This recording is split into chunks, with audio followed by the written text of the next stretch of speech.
Hello, friends, and welcome back to The Drag Detective, where today we're going to be looking at even more WTF challenge wins throughout the history of Drag Race. I did this video 3 or 4 years ago, the first version of it, and it's one of my most viewed videos on my channel. I put it right up in the corner right now if you did not see it. But basically, we're going to be talking about some challenge wins that made fans scratch their heads, that are heavily contested, and we're going to talk about why that specific queen won, whether it was rigged or not, if it is rigged, the exact reasoning why, and we're just going to give a little backstory and insight on why things happened the way they did for this particular challenge. Now, you might agree with one of these challenge wins, and tell me in the comments if you do. Or if I missed one that wasn't in my first video or this video, let me know which challenge wins should go in a third part, potentially. Also, apologies if the audio is a little bit odd today. We are having a, windstorm today. I was walking just a couple buildings down to a coffee shop to get a coffee this morning, and my baseball hat I was wearing flew into the road. Luckily did not get run over, but I did have to awkwardly chase it down the road as it was blowing down the street. So there's that. Also, I'll just tell you the one that I left off, because I'm not sure if it fully counts as a WTF, how did this queen win? But it definitely made me scratch my head, and I know that some other people online also felt this way. I decided to leave off Sam Starr in the Wizard of Oz Rusical, doing the Wicked Witch Cher role. I feel like there was 3 people that did better than her, but she still did a good job. I don't know. Let me know if you think I should have included this on the list or not. But getting into our first win that we will be discussing today, let's start in season 5, where in the premiere episode, the queens have to make looks out of garbage. They're literally rummaging through garbage heaps, and they get their materials, and then they have to use this garbage to make couture looks for the runway. Now, there is one particular look in this episode that is highly regarded as one of the best design looks ever, specifically design looks made out of garbage. Because I feel there's the design looks that are drag on a dime, where it's dollar store stuff, or garbage, or, just stuff you wouldn't normally sew with. And then there's the design looks that are made with, high quality outfits. And then there are the design looks that are made with, high quality materials. I'm thinking about the RuPaul design challenge on All-Star 7, where they had to, redo RuPaul looks, but they were given, really nice materials. That's where Trinity made that, insane, incredible sky blue gown that is, it looks like she took, 2 weeks to make, and she made it in a day. There's, a difference between making stuff when you have those types of materials and then making stuff out of garbage. And this look by Lanacia Sparks was made out of wallpaper. And I don't see much of a difference between Trinity's look and this look. They both look so high quality, so stunning, so beautiful. There's obviously so much work that went into it and so much technical skill that went into it. I love all of the layers. I love the top off the shoulder in this very avant-garde high fashion way. The change in material at the waist to kind of nip her in a little bit. The hair with the shoe in it. This look is everything. But it did not win because Roxy Andrews won this episode wearing this black little gown moment with some accoutrements on the shoulder. And there's nothing wrong with this look. This look is very pretty, but it's not as expensive looking. It's not as avant-garde and high fashion. The material looks, a little cheap, which it was. It was from the garbage. But Lanacia was able to take the materials given and make something that looked like it was worth $5,000. While Roxy's, you can tell, was made from scraps. You know what I mean? There's definitely a lot of fun stuff. The cutouts on the butt. She also has something at the waist to kind of nip her in a bit. The I don't know if it's plastic or what this stuff is on the side, to kind of add some fun details. The hair, the makeup. Roxy looks good. The problem is Lanacia looks absolutely phenomenal. and did not win this episode. Now, Lanesha does win episode 2, so it's not like she, was robbed of a win for her entire time on the show, but I do think this was her moment to shine. And while Roxy absolutely deserved a place in the top, I don't believe that this look was the better look of the two and deserved the win. But I mean, Roxy was a, huge queen in the pageant community. She was very well known going on to the show. So it makes sense that, they would want to highlight her right off the bat, especially knowing what we know now, where she was one of the two main characters on this season. But infinite claps to Lanesha Sparks for this look. One of the best ever. And hey, she got her win. It just wasn't in this episode. The next win I want to discuss is Katya's win in the Rue Hollywood Stories episode. And I know whenever you talk about Katya, the Trixie and Katya fans swarm. I love Katya, but this was not her moment to win. She had plenty of other great moments on season 7. This was not one of her biggest shining achievements of season 7. So the Rue Hollywood Stories episode, I actually love this challenge. They bring back Merle Ginsburg, and they're basically telling the story of why Merle Ginsburg is no longer on the show from 3 different perspectives. So you have Michelle's perspective, Merle's perspective, and then Rue's perspective. And the queens take turns playing Michelle, Merle, and RuPaul. So in Katya's group, she has Ginger and Kennedy Davenport. Kennedy as RuPaul is not good, at all. But Katya is playing Merle Ginsburg, and Ginger Minj is playing Michelle Visage, and they both are great. Katya basically starts out the scene. It's her and Kennedy speaking, and then the second that Ginger Minj enters the scene as Michelle Visage, the entire energy of this scene shifts, because Ginger Minj, say what you want about Ginger Minj, she is an incredible actress, and she is always going to be giving 150% in these acting type challenges, and she is so funny as Michelle. She looks extremely cunty in this high pony. She looks so good, and she just has so many really, really fun moments. Whereas Katya, it's a little one note. I'm not saying it's bad. It's just she's playing Merle is a very oh, I don't know what's going on. I'm so innocent. Oh my gosh. Let me cross my eyes and look like a, crazy person. It doesn't go anywhere. Whereas Ginger Minj as Michelle, she has so many things to do and so many places to go with that role. And she goes there with it. The problem is, Ginger, at this point in the season, has she already won 2 challenges? No, she's already won 1 challenge. But Katya has yet to win a challenge. And I think at this point, Katya had her little flub in episode 2, but she'd been doing pretty solid up to this point. And I think they were really starting to hone in on we might have something here with Katya. Whereas we've already rewarded Ginger. She's been in the top after. She's had plenty of moments to shine. Ginger getting a second win at this point, it might be a little bit too clear that she is way ahead of everyone else, because this challenge was episode 6. So Ginger winning 2 out of 6 challenges, sure, that does kind of put her way ahead of everyone else. Whereas Katya, giving her a win in the first 6 episodes makes her, one of the front runners and really, makes her someone to, look out for. Especially because after this week, Katya has 3 more high placements in a row and then another win. So this is really the start of Katya's mid-season slayage. So I think that is also why Katya wins. They say, so when they're judging this episode, they say that there's a winning team, and that winning team is Kennedy, Ginger, and Katya. I think they probably should have just judged this individually, because Kennedy was actually pretty bad. Katya and Ginger were good, but I think that making Kennedy high with that performance was a little, I don't know about that. But then after they're told that they are the high team, RuPaul is but one of you really knocked it out of the park on this runway. And that person is Katya. Now, this is one of Katya's most famous looks. It is the, getting eaten by a shark look for the Death Becomes Her runway. But again, I think that Ginger's look is a bit better. I like both looks, just like how I liked both performances. But, I mean, Katya, when you look at it, it's a lot of, separate pieces that she put together to make this look. Whereas Ginger's looks a lot more cohesive, and it's definitely the same kind of shtick. They're both getting eaten by a an animal.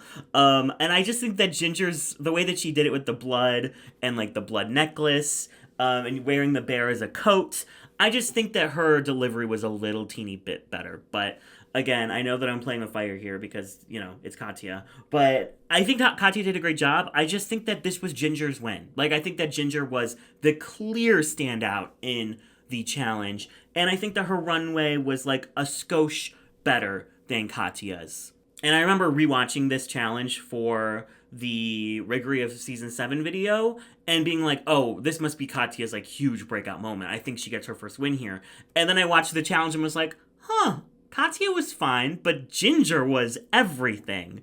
Like, it's just, to me, such a clear win for Ginger. But I get that they want to, make other people front runners. They want to put other people in the spotlight and make other viable options for who could be in that, top 3, top 4. So I understand why they did it. I just think that this was a huge, huge moment for Ginger, and I think that she probably should have gotten her win here. Now, moving on to season 11. And we're going to talk about a challenge that I have talked about a lot, honestly, throughout this channel. I have a whole video about it. It's one of my earliest videos, so it's probably not good. And obviously we talked about it in the Riggery of Season 11 video. But we're going to talk about the Monster Ball on Season 11, Episode 5, I believe. Now, this was made for me. Obviously, I love Dragula, I love horror, I love spooky, I love all of that. And so to have a Halloween ball is just everything. I wish they would do another one. I would love like a horror movie ball where like they like take inspiration from like horror movies, like be the final girl, be the killer, be the, I don't know, like make looks out of stuff you'd find out of a junkyard or something. I don't know. I would love that. But the categories for this ball were Trampy Trick-or-Treater, which is basically like a slutty Halloween costume, and then a witch look, and then they had to make their own MILF Eleganza look out of random supplies, like random Halloween-ish things. And that's Monster I'd Like to Frock. Because they can't say fuck, apparently, but they can say everything else. So a lot of the people got red because they weren't monstrous enough. Ariel Versace in her mermaid look, they're like, this is too brats. It's too girly. You did not go monster enough, whatever. I actually think this is a really cute look, but I get where they're coming from. And Silky as well, they were like, hey girl, so you made a really beautiful dress and then just added things like props onto it to make it scary, but nothing about the look itself says monster. It's just that you added a couple things on it to like make it fit, but it still didn't really fit. So that was like the main critique for a lot of the people, was like, this wasn't scary enough. And then they gave the win to Brooklyn Heights, who I think had the same issue as Silky. They both made these like really kind of nice looks and then just slapped a prop onto it to make it a monster. But while Silky's look is this really gorgeous red gown, Brooke's is this kind of weird fitting black gown with a lot of tulle, and then she wrapped a snake around her head. I don't like this look. I just don't like it. I think that it looks weird in like the chest and like the waist. It makes her look kind of bigger, and like Brooke is like toned, you know what I mean? Like Brooke, especially back then, she was like ripped on that season, and it just kind of makes her body look not the greatest. And because it's all black, it just kind of like all blends together. And again, this is beautiful. There's nothing scary about this. There's nothing monstrous about this. You wrapped a snake around your head and you called it a day. And I feel like because of that, Brooke should not have won this challenge, despite her first two looks being super fun. I get that like the mummy look, doing it on point was a moment for sure. And her witch look was really fun as well. It's giving like Enchantress from Suicide Squad. But the whole thing with the last look is you have to be a monster. And she wasn't a monster. I feel like there was plenty of other people in this ball who kind of fit the categories a bit better. Plastique, she had a stunning last look that I think definitely gave more monster than Brooks did. It's giving like sexy Grim Reaper, Raja, I think, had 3 incredible looks, and I really enjoy her last look. It's also kind of giving, like, sexy Crypt Keeper. And then, I mean, Scarlet. I just think Scarlet's package is so fun. This Creature from the Black Lagoon look, it's so stupid. I love it. I'm not saying she should have won, but I just think there's plenty of people that did really, really well in every category over Brooklyn Heights. But, I mean, as we know, season 11 might be the riggiest season of... I think, like, 11 and 12 are the most rigged seasons, for sure, of the show.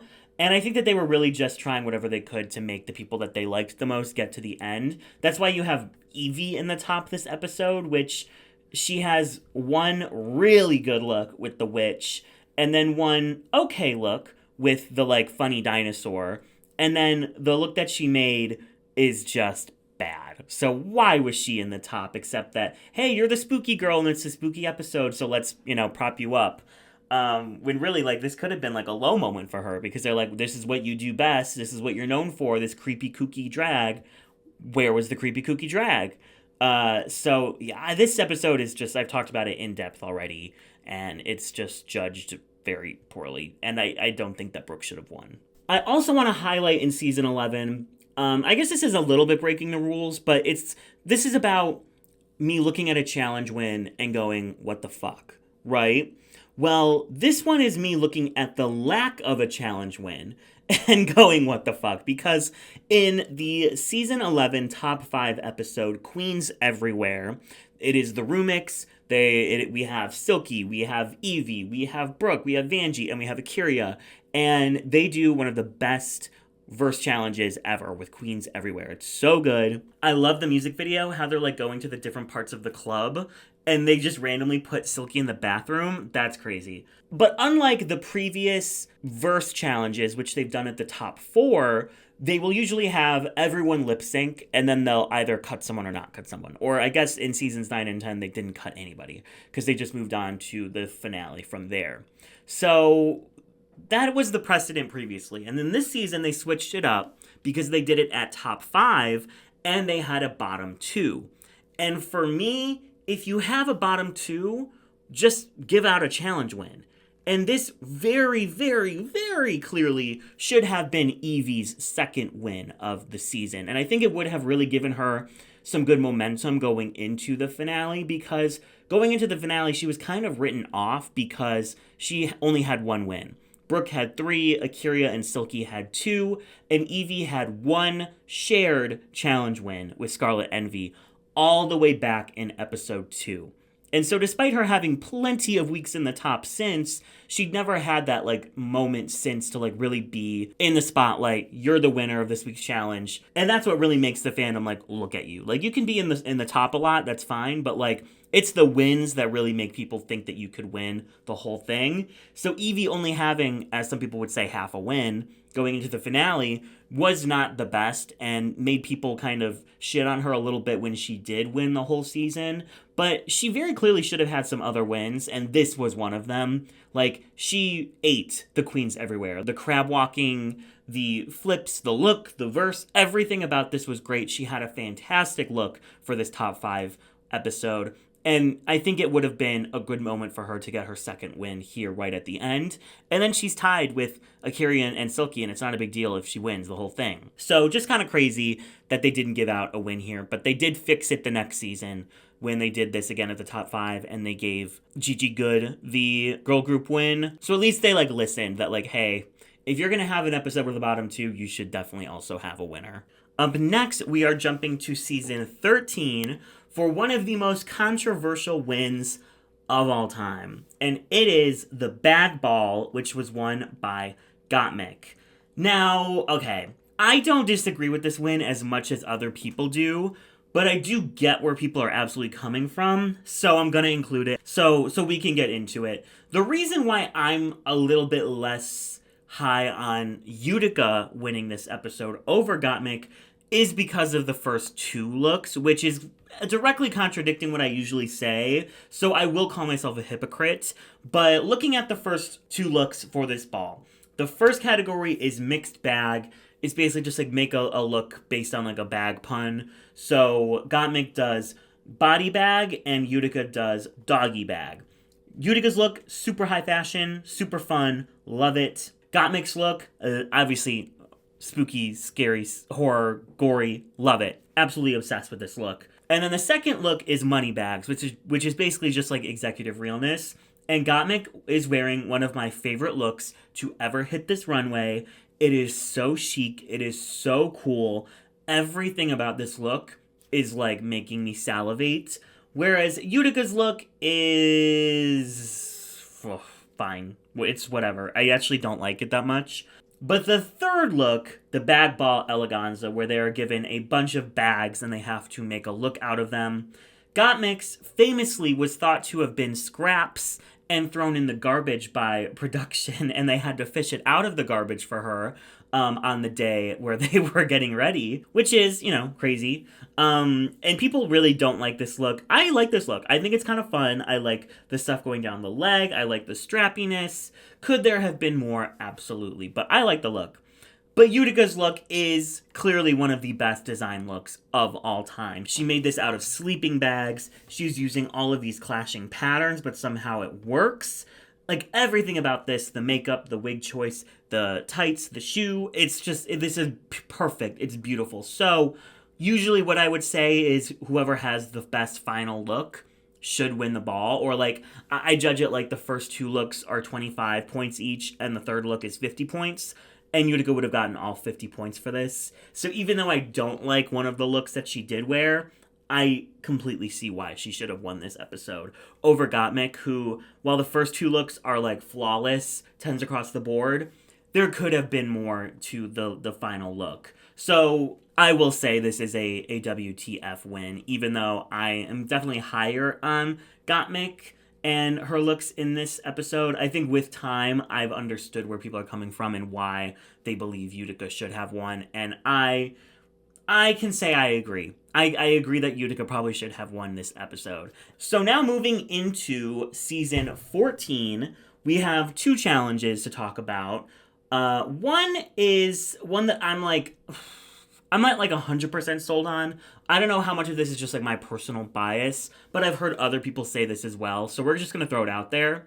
Much like Ginger Minj winning the Pink Table Talks in All-Star 6, where there was a clear best group of Eureka and Akira and Trinity K. Bonet. RuPaul literally told them, you are the best group, but we're giving the win to Ginger because she had the best jokes. Even though Ginger's group was flailing and Ginger was the team captain and Ginger did nothing to try and keep her ship afloat, she was just like, well, they're flopping, but I'm going to be funny. I highly disagree with that win. I think that it should have just been Ginger in the bottom with them, and they should have been like, Ginger, you were team captain. You should have made sure your team was more cohesive and, all in agreement with what was going on. And I feel the same way about the men's panels on season 14, where we have one team led by Bosco and one team led by Deja Skye. Now, Bosco's team, Bosco is so funny and knows how to tell a joke. So she is giving joke after joke after joke, and RuPaul is cackling, and her entire team is flailing. Like, the entire bottom three of this episode was from her team. Georges is flopping, Jasmine is flopping, Diabetti is doing fine, I guess, but like really nothing special. And Bosco is like stealing the spotlight by just like joke, joke, joke, ha ha ha, ha ha ha. And meanwhile, her entire team is like underwater. But bitch, she doesn't care because she's still on the ship. Meanwhile, the other team, we have Deja Skye, who sure has less funny jokes, but is a much better moderator and is really making sure that all of her teammates are being heard, that all of her teammates are, doing well, and everyone on this team kills it. So when Bosco gets the win, people were a little bit upset, people being me, because Deja has been doing so well throughout the competition. She had her first slip up, at the start with the talent show, but since then has been basically killing it every week, and it felt like it was time for her to have a win. And then she does a fantastic job as the moderator. She looks good. She has an incredible runway. Everything is screaming that we're going to have a Deja Skye win. And then she doesn't. And Bosco wins.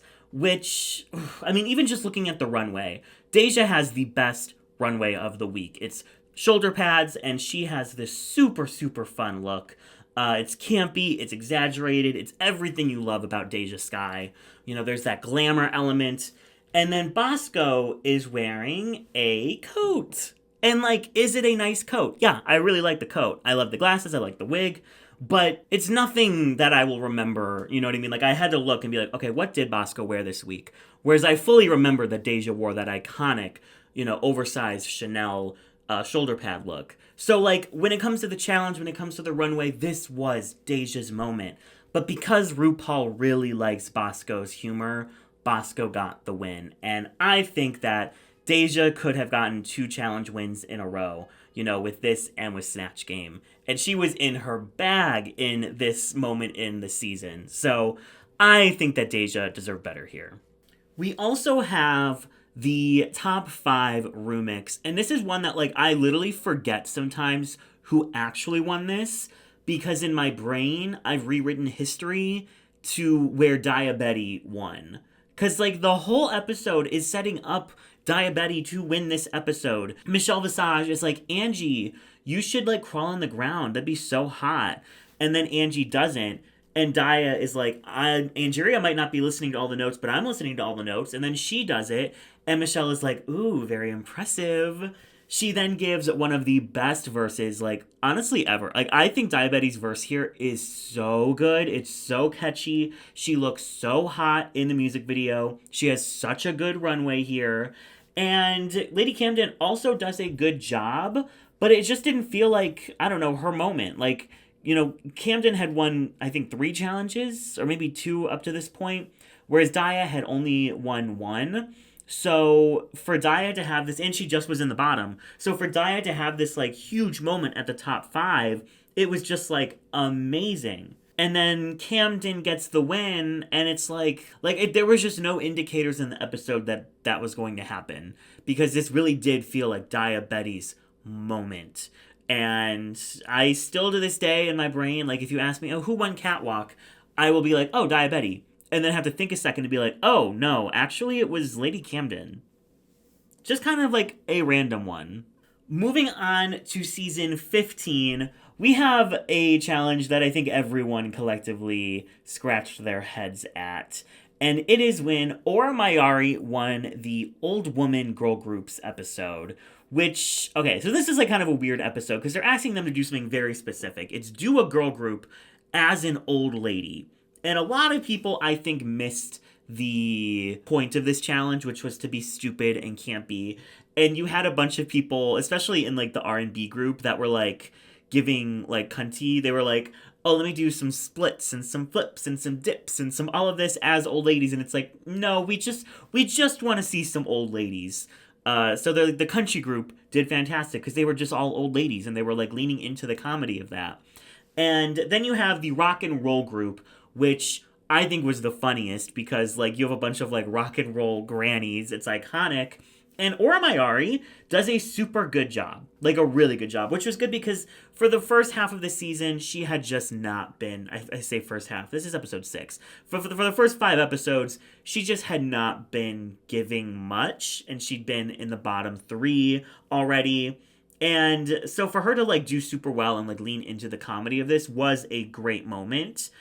And then on the runway, which was one of the worst runways of all time. This group just did not bring it to this runway category. But Aura Mayari did. It was tie-dye, and she's wearing this super chic, suit jacket and suit pants. And it's so different, and it's a really cool take on tie-dye. It's giving 90s, 9 Inch Nails vibes or something to me. It's super, super cool. But despite how well Aura Mayari did, Sasha Colby did clearly the best from this episode. Her verse was so funny. She's talking about pissing herself. She has these saggy boobs that are it was just, the only thing I really remember from this challenge is Sasha Colby, from this group, is Sasha Colby. I only remembered Aura's because I went back and rewatched. And yeah, Aura did great. Sasha Colby did fantastic. And she also had an amazing runway. It's this skin tight latex bodysuit tie-dye moment with this fun drippy hat. I mean, this was just like everything. But I think they clearly did not want Sasha to be that far ahead this early in the competition because, like, I mean, let's be real, we all knew she was going to win, and it would have been really boring if she had no competition the entire time, which was kind of what it felt like at points. So to give out the wins to other people who, you know, also did well, like, yeah, that makes sense. But also, I don't know, I just don't think the aura was like even second or third best. I think Lucy did better. I think some of the girls in the country group did better. Lux did super good. Mistress did super good. So aura winning was just like, I get what you're going for, like wanting to spread out the wins. Totally get it. But why'd you pick aura? No shade to Miss Aura. I love her. I think she's so fun, and I love her looks, and she's really hot as a dude. But this just wasn't her moment. You know what I mean? Like, if it's not going to be Sasha, I just listed so many people that it could have been instead. But at least Aura got a win before she went home the following week. So there is that. And just like how I think that Sasha should have had a win there, now I'm going to take away a win from Sasha in the 50-50, I don't remember exactly the name of this. It was like a 60 minutes spoof where they had to interview celebrities and like do these crazy things with them. So you have like a couple people sitting down with them and like interviewing them, but then you have some like Sasha who were like baking with them in the kitchen and things like that. And Sasha is teamed up with Charo, and they are cooking in the kitchen. And Charo is... I feel like Sasha won this episode because Charo won this episode. And Charo was so funny in her little moment with Sasha in the kitchen. And trying to just watch Sasha keep up with Charo is funny. But, like, I don't know if Sasha really led this interview as much as Charo led this interview. This was like just Charo like going and doing whatever she felt like, and Sasha was just along for the ride, which was funny. But when you have other people who are doing super good at like leading an interview while also keeping up with the chaos, specifically Lux, I think Lux was so good in this episode. She's driving this like golf cart around with Love Connie, but she's still able to like interview her and like get moments with her without letting Love Connie take over the entire scene, which is what Sasha Colby did with Charo. I feel like this was like a really weird season for Sasha Colby because it felt like at some points they were specifically not giving her wins that she deserved because maybe they were worried about making her too like much of a front runner. But then I feel like they would then give her wins in episodes that she didn't deserve it to like maybe make up for the fact that they didn't give her wins that she deserved earlier. I don't know. It was weird, but this to me felt like a very clear like Lux win. And then when Sasha won, I was like, huh? Like, what? Like, I think that I would even put... I'm trying to remember this episode. I think even, like, maybe Mistress did better. I didn't sit through and rewatch, like, every single one of these. I just watched the two that I, like, knew. Like, I knew Lux did better, and she did than Sasha. Moving into season 16, this was last season, so I'm not gonna like get too deep into this because like I literally just did like a Riggery video on this like not that long ago. But this is the PowerPoint presentation challenge where the queens are put into teams and they have to give PowerPoint presentations on different things about drag for a group of people that know nothing about drag. Loved this challenge. I think they should bring this back. I think it's so funny. And, like, in the wild, like, drag queens do, like, PowerPoint comedy nights all the time. At least here in Cleveland we do. Shout out to Omega. So, Safira Cristal, love her, my winner, adore her for as long as I live, was in a group with Morphine and Nymphia. And it's a kind of a mixed bag. Like, Nymphia's does well. Safira does amazing, and Morphine does very poorly. And as a group, because they're all doing it like different levels of like good, they just don't feel super cohesive as a group. Whereas the group of Plain Jane and Q are so funny, they work together so well, and to me, they were clearly the best group. Now, did Safira have maybe the best energy out of anybody on the cast this episode? Maybe.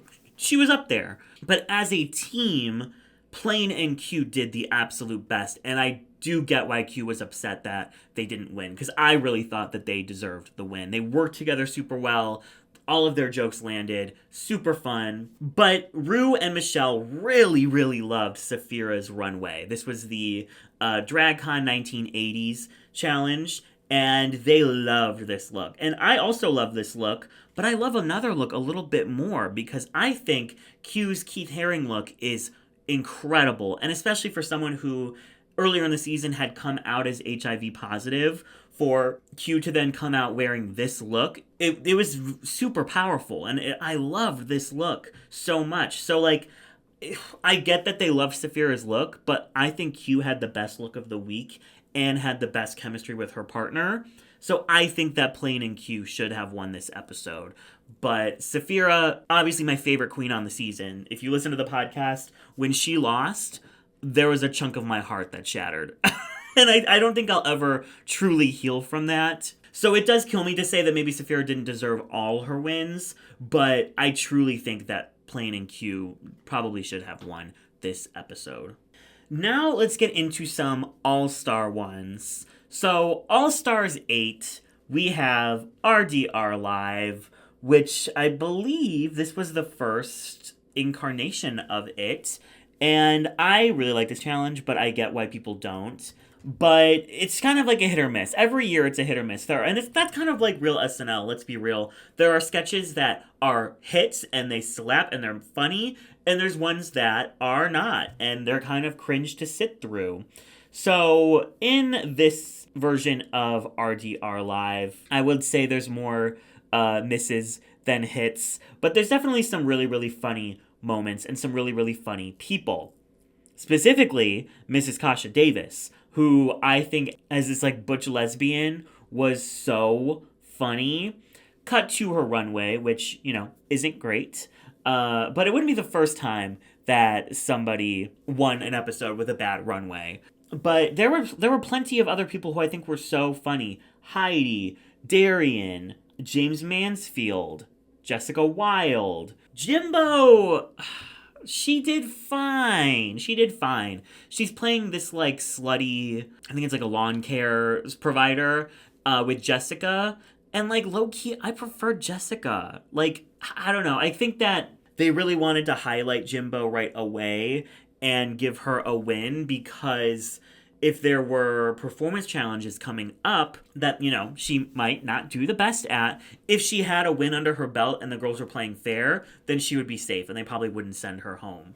Also, Pangina was the lipstick assassin that week, and we know they love a storyline with an assassin. But this is another, like, thing we were talking about earlier with, like, Sasha Colby, where it's like, Jimbo was gonna win plenty of challenges on her own. She has plenty of deserved challenge wins on this season.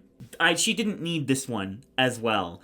And, you know, ending up with as many challenge wins as she did, it made her even more of a threat. So, I don't know. Like, I feel like this one, there are plenty of other options. I would have given it to Kasha, but I don't think that Jimbo was, like, the clear winner of this episode, despite having a really good runway. And this is coming from a Jimbo fan. Like, I love Jimbo, and even I was like, I don't know about this one. High placement, sure. Winning? Then we have two from All Stars 9 that I'm just going to go quickly through because quite literally just did the Riggery video on All Stars 9. The makeover episode where the queens were paired up into teams of 2 and they were each given a firefighter that they had to make over, and then they had to do like a girl group number. So it was specifically like girl group makeovers, kind of like they did on All Stars 1. And Roxy and Vanjie get the win. And I was so confused because they unfortunately had a very stiff partner. He was not great at the choreo. He was not great at the walk. He seemed very, very nervous. The makeup was not the best I've ever seen on him. And while the looks were super fun, this one was not great. Cut to Georges and Plastique, who had the cutest outfits, so much chemistry between the three of them. Their makeover partner was getting all the moves, was feeling himself, all of the things you look for in a great makeover. Unfortunately, they already had wins, and Vanjie and Roxy didn't. And so, also in the episode, Vanjie and Roxy get an extra star from the previous episode winners. So suddenly they jump into first, and that's a really fun storyline. But I would have given the win to Georges or Plastique or Gottmik and Nina over Roxy and Vanjie, to be completely honest with you. So that was a very shocking win to me. Also, the horror musical, which was Rosemary's Baby Shower, so many incredible performances in this episode. Obviously, Georges as Megan, who won the episode. Nina as the medium. Plastique as Rosemary herself. Roxy as Pennywise. Vanjie as the devil. And then I would put Chanel as one of the, like, nosy neighbors who are actually part of the devil cult. Like in Rosemary's Baby, she shares all of her scenes with Angeria, and it's just hard for either of them to stand out when everyone else has their own solo number, and they don't. They were fine. Angie and Chanel were positively fine, but everyone else that I mentioned prior was giving tens across the board. This is one of my favorite musicals of all time, and everyone does a great job. Chanel and Angeria were some of the most forgettable in this episode. And it's mostly because of the characters that they ended up with. Everyone else just ended up with more meat on the characters to work with. And so when Chanel won, I was like, what is happening? But, you know, we are at episode 9 out of 10 competitive episodes, and Chanel had yet to win a challenge. So, like, I think it was kind of just like, we need to give Chanel a win at this point. This is the charity season, and this is a charity badge. But, like, Chanel got a badge the next episode and won it deservingly on her own. So it's just like, I don't know. This was a really, really rough one because I understood the, like, frustration that Chanel, I'm sure, was feeling, and they really did want to lift up all the queens. But it also just kind of makes them look worse when they're getting badges that they don't necessarily deserve. That was one of the craziest ones, because there truly was, like, 6 people I think I would give the win to over Chanel, unfortunately. To me, Gottmik, Chanel, and Angeria were, like, if there was a bottom 3, they were the bottom 3. And it's not that they did poorly, it's just that they didn't do as well as everyone else. And then, just to throw a last quick one in, on Canada's Drag Race Season 4, in the premiere episode, it is a premiere ball. And this was a super fun episode. This is the best season of Canada's Drag Race, period. But I loved how they did this ball. So the first look that is part of the ball is the entrance look, which, love that. The second one, they have to do this, like, striptease little showgirl dance in this, like, lounge area with, like, a stripper pole and, like, all these things and props they can use. And then the third look is basically just a, like, who are you? It's me, myself, and I. Just show off your drag the best it can be. And Venus comes into the workroom wearing a cute kind of Y2K... It's giving No Secrets, if you catch the reference. It's giving Ice Skater. It's cute. It's really, really cute. But it's nothing spectacular. The way that the judges looked at this look was like it was like a finale extravaganza, like everything you could ever hope for in a drag look. And I was just like, it's fine. Like, it's cute. I don't know how else to... It's a cute look. It's cute. But I wouldn't say it's, like, one of the greatest things I've ever seen. Then her, like, flapper showgirl look is fine. I don't like the hair. The headpiece I also don't like. I think that it looks kind of cheap. But I like the dress and the corset itself. There's just parts of this that kind of cheapen it. And, like, the headpiece and the wig is giving Halloween costume, where the bottom half is giving extravagance. Now, the third look, this is a 10 out of 10, no notes, extravaganza, eleganza, incredible look. Everything about this look, head to toe, is perfection. But I just wanted more from the first 2 looks. Cut to Kiki Ko. She comes in with her entrance look, which also is not anything super spectacular, but I love the hair. I love the frills on the sides. I prefer this to Venus's look. Not by much, but I do. And then her showgirl look is everything. I love the color palette, the feathers, the fringe. Everything about this is giving elegance. It's giving extravagance. It's giving huge Vegas showgirl energy. And you compare this to Venus's, it's just kind of like, wah, wah.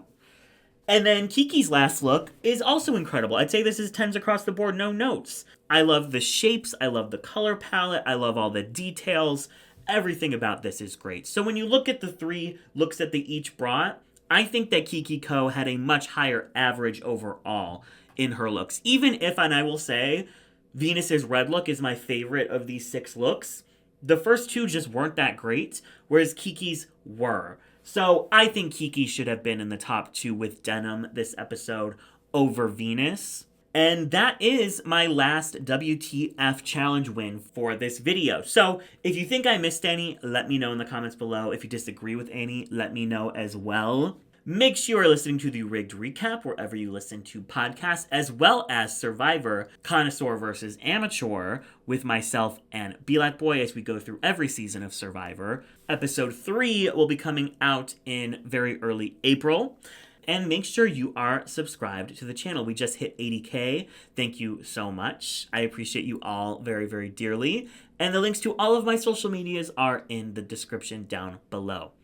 Oh, and if you want to watch Drag Duel Season 3 live as it is being recorded, getting to meet the warriors, getting to see the challenge performances, getting to be in the Discord and watching everything happen in real life as it is happening, make sure you subscribe to the Drag Duel Patreon, also linked in the description down below.